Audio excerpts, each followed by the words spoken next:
consumer sentiment data, gleaned through reviews, through surveys, through direct customer calls or interactions. We definitely go out and pound the pavement from time to time as well. We want to get comfortable that this business is loved by its customers, and irrespective of whether or not it might be a good investment, the first question is always, is this a good business? The biggest challenge or frustration we always face in diligence is visibility. We want to understand as much as we possibly can in often the short period of time that we have to understand it. So lack of visibility is the perpetual problem. Definitely there have been gaps historically, particularly in consumer sentiment over time. The most common technique historically is to go out to the customer base and run a survey. And that gives you a point-in-time view of what customers think and how customers feel about the assortment. Often what's important for us, though, is the evolution of that business and its history of delivering value, delivering customer satisfaction, making its customer base happy. We don't just want a point in time. We want a history of strong performance that we know we can back going forward. We would spend time on the site looking at star ratings, scrolling through reviews, reading painstakingly hundreds of reviews to understand what consumers said. So, when Trustpilot came to market with this, solution to provide their data in a digestible and interactive way, we saw it as an improvement in something we were already doing. Having access to Trustpilot data has definitely increased the speed at which we can make decisions, because collecting that data is no longer nearly as painstaking as it used to be.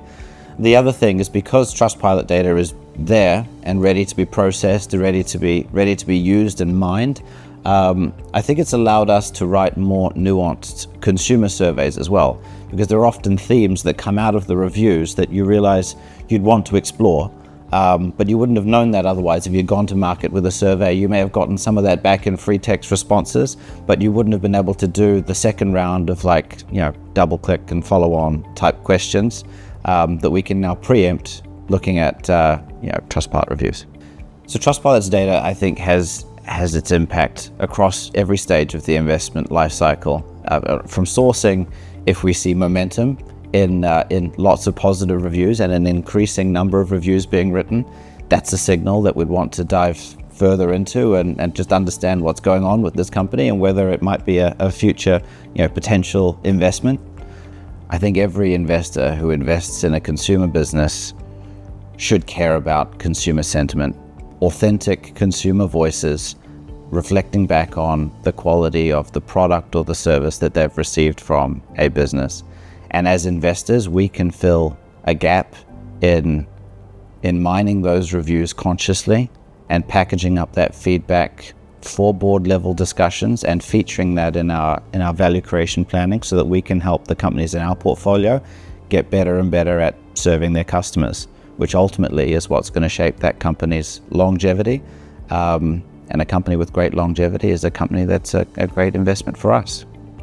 Every single one of our consumer investments features research on the customer base and customer sentiment.